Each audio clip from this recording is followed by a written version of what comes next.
When you picture the richest people in the country, who comes to mind? Tech billionaires, right? Property tycoons, hedge fund gurus. We started this journey with what seemed like a simple task: find the 10 richest Jewish men in modern Scotland. We expected a straightforward list, the kind you'd see in a business magazine. But the story we found wasn't about a list at all. It was about a forgotten chapter of history. A story of legendary entrepreneurs, of staggering influence that shaped the nation, and of vast fortunes that have all but disappeared. This isn't the story we expected to tell. It's the story of Scotland's lost Jewish empires. Join us as we pull back the curtain on a history that's been hiding in plain sight. A history of men who built colossal enterprises from the ground up, who dominated entire industries, and who became pillars of Scottish society, only to have their names and fortunes fade from memory. This is the search for the 10 richest Jewish men in Scotland, and the discovery of why that list doesn't exist today. Section 1. The myth of the list and the real story. Let's get one thing straight right from the start. If you're looking for a simple top 10 list of the richest Jewish men living in Scotland today, well, you're not going to find one. A search of contemporary rich lists reveals a telling void. While there are immensely wealthy Jewish billionaires based in the United Kingdom with some business in Scotland, a resident Scottish Jewish billionaire class simply isn't a feature of the 21st century. And the reason why is the real heart of our story. According to Scotland's 2022 census, only 5,847 people identified their religion as Jewish. Even when you include those who identify ethnically but not religiously, the total population is estimated to be under 10,000 people. This is a sharp fall from a peak estimated at over 20,000 in the mid-20th century. A community this small, no matter how vibrant, is statistically unlikely to produce a steady stream of modern billionaires. But here's the twist. This wasn't always the case. For an incredible period in the 19th and 20th centuries, a small but hugely powerful group of Jewish entrepreneurs and their families rose to become titans of Scottish industry. They built empires in property and retail that were household names. Their wealth was immense, their influence was profound, and their stories are extraordinary. So our investigation changed course. Instead of a list, we found a narrative, a story of incredible rise and quiet decline. We'll explore the great families who once stood at the top of Scottish commerce, dig into how they built their fortunes, and ask the most important question: where did it all go? This isn't a story of failure, but one of transformation, assimilation, and the changing tides of history that washed away the very foundations of these Scottish Jewish empires. Section 2. The Foundation, a new community in an old land. To understand the great fortunes, you have to understand where they came from. The story of Jewish life in Scotland doesn't start with tycoons, it starts with pioneers and traders looking for a foothold. It's a history defined not by persecution, but by a rare spirit of tolerance and opportunity.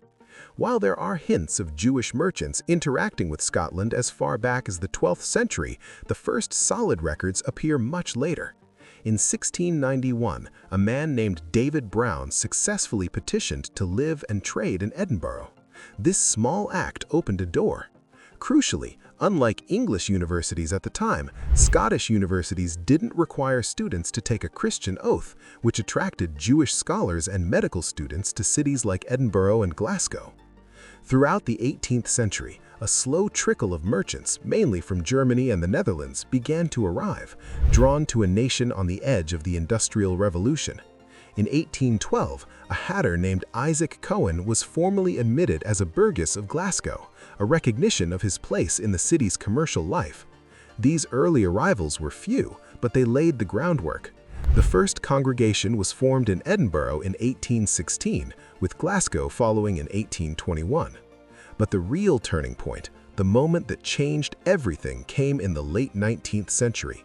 A massive wave of immigration from Eastern Europe brought thousands of Ashkenazi Jews fleeing poverty and persecution in the Russian Empire. Many arrived in Glasgow intending to use it as a stop on the way to America. But for thousands who couldn't afford the ticket, Scotland became home. They crowded into the Gorbals, a tough industrial district of Glasgow that would become the crucible of the modern Scottish Jewish community. Life was incredibly hard. Most immigrants were penniless, working as peddlers or in trades like tailoring and woodworking. Yet, out of this hardship, an incredible spirit of enterprise took hold. They set up kosher butchers, bakers, and small shops, first to serve their own community. And in doing so, they weren't just building livelihoods, they were building a future. This was the world that would give rise to Scotland's great Jewish fortunes. It was a world built on resilience, tight-knit community, and an unstoppable drive to succeed in a country that largely offered a welcome they couldn't find anywhere else. From these humble beginnings, the stage was set for an incredible story of economic ascent. Section 3. The Property Titans. The Rise of the Walton Dynasty. If one story can capture the incredible ascent of Jewish enterprise in 20th century Scotland, it's that of the Walton family and their property empire. Their journey from immigrant roots to the pinnacle of British real estate shows just how much was possible. The family's commercial dynasty was built on brick and mortar. Through their firm, the Scottish Metropolitan Property Company, or ScotMet, the Waltons became one of the country's most powerful real estate players, assembling a portfolio that was as vast as it was valuable. ScotMet wasn't a side project, it was a juggernaut. The company was founded by Isidore A. Walton, who built up a private property business by acquiring high street locations for a retail outfitter. This synergy, using real estate to secure prime retail spots, was a brilliant foundational strategy. Under the leadership of the family, including Isidore's son David, who later became chairman, ScotMet grew at an incredible rate. But they didn't just buy up everything they could. They pursued a strategy of quality over quantity. In the decade from 1979 to 1989, the company strategically cut its number of properties from around 700 to just 200. And yet, during that exact same period, the value of this streamlined portfolio exploded, reportedly growing from around $60 million to over $300 million. Their list of tenants reads like a who's who of British business, including giants like Marks & Spencer, Boots, British Airways, and IBM. And their holdings weren't just in Scotland, they spanned the entire length of Britain, from Glasgow's financial district to the booming southeast of England. The story of the Scottish Metropolitan Property Company is key to understanding the true scale of these lost fortunes. It shows that the wealth of a dynasty like the Waltons was anchored in the very land and cityscapes of Britain. They weren't just merchants, they were landlords to the nation's biggest companies and developers shaping city centers. This vast real estate empire was the solid gold foundation upon which their legendary status was built. The patriarch, Isidore A. Walton, and a commercial vision. No single figure better embodies the shrewd vision of this dynasty than its founder, Isidore A. Walton. He was more than just a businessman, he was a patriarch who saw the immense potential in property long before many of his contemporaries. His story shows how these empires were built not on reckless gambles, but on strategic, forward-thinking investments.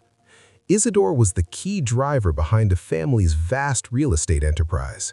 He understood that owning the physical buildings that housed the nation's top retailers was a path to immense and stable wealth. He started out by building a private property business, in part by securing prime high street locations across Scotland for a chain of outfitters. This gave him an intimate knowledge of the retail landscape and the value of a prime location.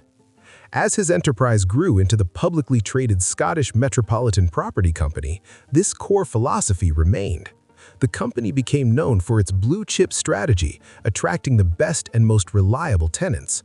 Under the family's leadership, ScotMet was also known for its forward-thinking developments. It built one of the first custom-designed office buildings for the specialist needs of Glasgow's financial community and developed a major site for IBM, demonstrating an ability to not just own property, but to create modern assets for a changing economy. Isidore Walton represented a class of entrepreneur who built their empires with patience and foresight. This wasn't about fleeting trends, it was about the tangible, enduring value of the land itself. His control of a premier property company gave the family an unparalleled strategic advantage and a deep understanding of the relationship between retail and real estate. The story of Isidore Walton is crucial because it shows that these lost empires were sophisticated financial constructs. The men who built them were not just shopkeepers, they were master strategists who reinvested their capital and their energy back into the cities that had allowed them to prosper. This commercial genius is a hallmark of this forgotten chapter of Scottish history. By the late 1980s, the Walton dynasty stood at its peak. Their property arm, Scottish Metropolitan, was a blue-chip giant, a testament to decades of savvy investment. The family's influence was woven into the fabric of the British property market. From the outside, the empire seemed invincible. But the forces of change were gathering, and the end of this era was closer than anyone imagined. The 1980s and 1990s were a period of massive corporate consolidation. A company as successful and valuable as ScotMet was inevitably going to attract attention. Unlike the dramatic collapses that befell some high-street retailers, the end of the Waltons' empire wasn't a story of bankruptcy or failure. It was a story of absorption. The empire that Isidore A. Walton had built, piece by piece, had become so successful that it was a prime takeover target for an even bigger fish. In the mid-1990s, that's exactly what happened. The Scottish Metropolitan Property Company was acquired by Land Securities, one of the UK's largest property development and investment companies. With that single transaction, the Walton family's distinct, Scottish-led property empire effectively vanished.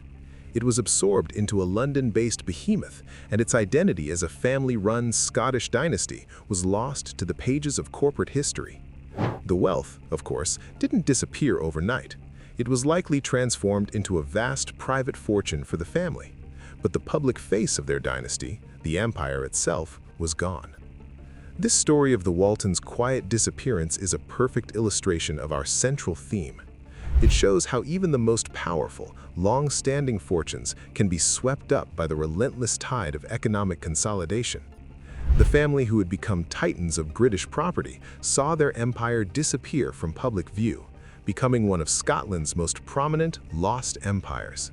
Their story is a powerful lesson in how family dynasties are often succeeded not by the next generation, but by a bigger corporation. While families like the Waltons built their empires from the ground up in Scotland, another, equally fascinating story of Jewish influence unfolded. This is a story of wealth not forged in Glasgow's industry, but brought into the country through a spectacular marriage into the highest ranks of the Scottish aristocracy. It's the story of Hannah de Rothschild and her marriage to the Earl of Rosebery. Hannah de Rothschild was born into almost unimaginable wealth. A member of the legendary Rothschild banking dynasty, she became one of the wealthiest women in Britain upon her father's death in 1874. In 1878, she married Archibald Primrose, the 5th Earl of Rosebery, a charismatic and ambitious Scottish aristocrat who would eventually go on to become Prime Minister. This union was the talk of society, merging two powerful dynasties, the ancient landed aristocracy of Scotland and the new global financial aristocracy of Jewish Europe. For Lord Rosebery, the marriage brought a colossal injection of cash that funded his political career and the upkeep of his grand estates, like Delmany House near Edinburgh. For Hannah, the marriage offered entry into the heart of the British establishment. Hannah was far from a passive heiress. She became a celebrated political hostess, using her intelligence and wealth to create a glittering social and political circle that hugely advanced her husband's career. Her influence wasn't felt in boardrooms, but in the drawing rooms of London and the great houses of the Scottish lowlands. Tragically, Hannah died in 1890 at just 39. Lord Rosebery was devastated and never remarried. But her son, Harry Primrose, would go on to become the 6th Earl of Rosebery and, in a fascinating echo of his heritage, was appointed Secretary of State for Scotland in 1945. Hannah de Rothschild's story provides a crucial contrast to the commercial empires. It shows a different path of Jewish influence in Scotland, one of assimilation into the highest ranks of society. Her wealth wasn't made in Scotland, but it was spent there, shaping the nation's political and social landscape. With her death, that direct personal link was severed. While her descendants carried the Rosebery name, the distinct Rothschild identity she represented faded into the broader story of the aristocracy, leaving a spectacular but fleeting chapter in Scotland's history of wealth and identity. As we've seen, the great resident Jewish business dynasties that once defined the Scottish landscape have largely vanished. The Waltons' property empire was absorbed, and other families saw their fortunes fade through sales, emigration, or assimilation. This leads us back to that empty space on today's rich lists. But this is where our story takes its final, crucial turn. While the resident Jewish plutocracy has faded, a new class of Jewish billionaire has emerged, titans of finance and industry who are based in the UK, whose immense wealth and influence certainly touch Scotland, even if their homes are elsewhere. Their fortunes weren't built on Scottish high streets or in its factories. They were forged in the globalized arenas of international finance, scrap metal, and a supercharged real estate market centered not on Glasgow, but on London. Among the most prominent are brothers David and Simon Reuben. Born in Bombay, British India, to a Baghdadi Jewish family, they moved to London in the 1950s and built an astonishing fortune. The Sunday Times Rich List in 2025 placed their net worth at a staggering £26.873 billion. Another pair of titans are the intensely private brothers Ian and Richard Livingstone, who built a multi-billion-dollar fortune primarily through their property firm, London and Regional. Recent reports from early 2025 indicated that the brothers had changed their residency from the UK to Monaco, a move often associated with strategic tax planning. Another name that frequently appears is Joe Lewis, a businessman with a fortune estimated in the billions, who was previously the majority owner of the Enoch Group, which in turn controls the Tottenham Hotspur Football Club. These men command fortunes that dwarf even the wildest estimates of the 20th century Scottish dynasties, but their connection to Scotland is indirect. The Reuben brothers are part owners of Newcastle United, a football club just south of the border, but their base is London. The Livingstone brothers own a global portfolio of hotels and properties. Scotland is just one square on the board, not the heartland. This is the modern reality of wealth. It's increasingly global, mobile, and detached from a specific regional identity. These men represent the new face of Jewish wealth in the UK, vast, powerful, and operating on an international stage. Their stories are a vital part of our investigation, but they also highlight what's been lost: the era of the resident tycoon, the local patriarch whose fortune and identity were inextricably linked to the cities and communities of Scotland.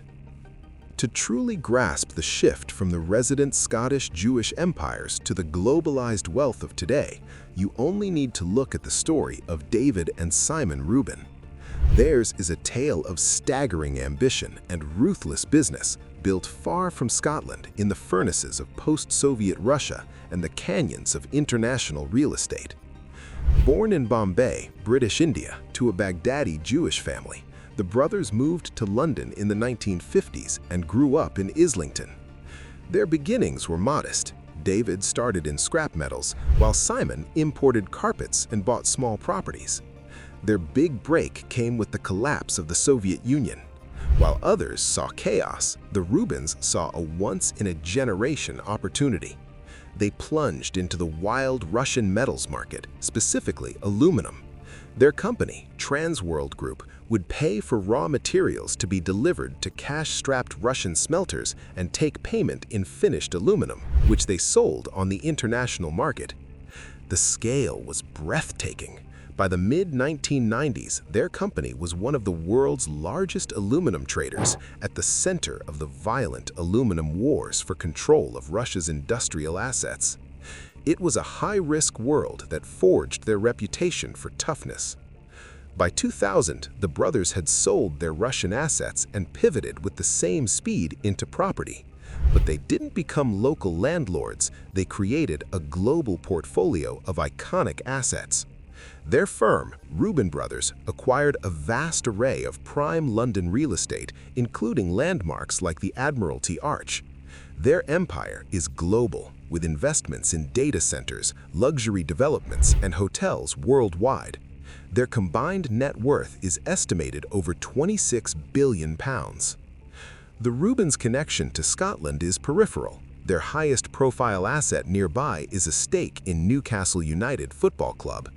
Their operational base remains firmly in London and other global capitals. Their wealth is not tied to the Scottish economy. It's a fluid, international force managed from the center of global finance.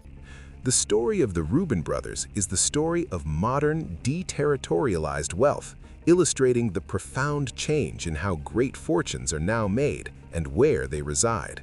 Section 9. The Livingston Brothers, the Invisible Real Estate Kings. If the Reubens represent the high-visibility world of global commodities, then Ian and Richard Livingston are its quieter, more discreet counterpart. They are the invisible kings of real estate, brothers who built a multi-billion-dollar empire with a deep aversion to the public eye. The sons of a dentist, Ian trained as an optometrist and Richard as a chartered surveyor, hardly the backgrounds of future property magnates. Their genius was timing. They entered the property market during the deep recession of the early 1990s when prices were collapsing. While others fled, the Livingstons, still in their 20s, started buying up distressed London properties at a fraction of their former value. Through their company, London and Regional Properties, they expanded this strategy globally, building a vast portfolio of luxury hotels and commercial real estate, including properties in Los Angeles and Las Vegas. Despite a combined fortune estimated at over $8 billion, the brothers are intensely private. This privacy extends to their finances.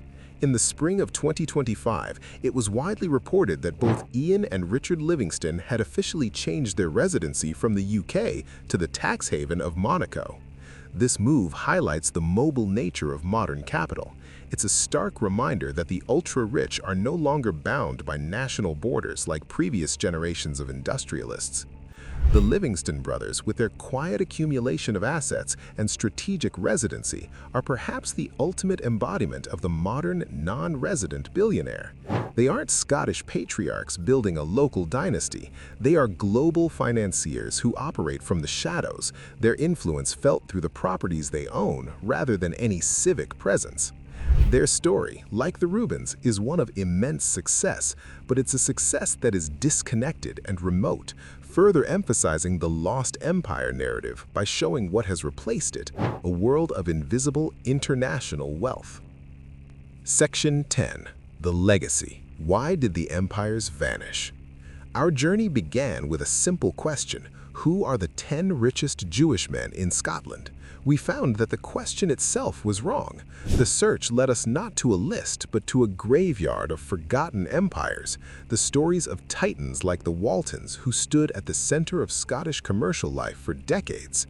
So we have to ask the final, most important question: why did they vanish? Why is there no modern Walton dynasty in Scotland today? The answer isn't one single event, but a slow combination of economic, demographic, and social forces. First, and most importantly, was economic change. Globalization began to favor huge international corporations over regional family-owned firms. The industries that many families had dominated, like textiles, moved overseas. Family businesses were either sold to larger conglomerates, as Scott Met was, or simply didn't survive in the new climate. Second was the powerful pull of London. For generations, Glasgow was a mighty commercial center, but by the late 19th century, London's gravity as a world financial capital became irresistible. Ambitious young people, including those from successful Scottish Jewish families, saw bigger opportunities there than in managing the family business back home. Wealth and talent migrated south. The rise of figures like the Reubens and Livingstons from a London base is a direct result of this. Third, and perhaps most profoundly, was a demographic decline. The Scottish Jewish community peaked at over 20,000 in the mid-20th century. Since then, a mix of emigration and assimilation has seen the population shrink to less than 6,000 who identify by religion. A smaller community simply produces fewer business titans. The energetic world of the Gorbals that produced a generation of fiercely ambitious entrepreneurs has faded into history. Finally, there's the quiet process of assimilation. Over generations, families integrate. Children and grandchildren choose different paths: academia, the arts, the professions, rather than the family business. The distinct identity that helped fuel the initial rise of these dynasties naturally softens. These forces combined to ensure the great Scottish Jewish empires of the 20th century wouldn't have successors in the 21st. The wealth didn't always vanish. It was sold off, diversified, and moved, but the empires themselves, as distinct Scottish-based, family-run institutions, did. They became lost to history. These stories are a powerful reminder that entire chapters of our history can be hidden in plain sight. If you found this journey into Scotland's past compelling, subscribe to our channel for more documentaries that explore the secret histories that shape our world. And be sure to check out our video on the old money families who still rule from the shadows. In the end, our search for a simple list revealed a much more complex and powerful truth. The era of the great resident Scottish Jewish tycoon is over. The hands-on, civic-minded empires built from the ground up in Glasgow and deeply embedded in the community have been replaced. They've been succeeded by the vast, global, and often invisible fortunes of men like the Reuben and Livingston brothers, international financiers for whom Scotland is, at best, a square on a global chessboard, not the kingdom itself. The legacy of those lost empires isn't on any rich list. It lives in the architecture of Glasgow's city centre, in the charitable foundations that still bear their names, and in the memory of a time when a small group of determined immigrants could rise to become kings of Scottish commerce. And it leaves us with one final thought. Is today's world of global, mobile capital so disconnected from place and community truly richer than the one it replaced? Or has something invaluable been lost along the way? The answer, like the empires themselves, may be buried deeper in history than we realize.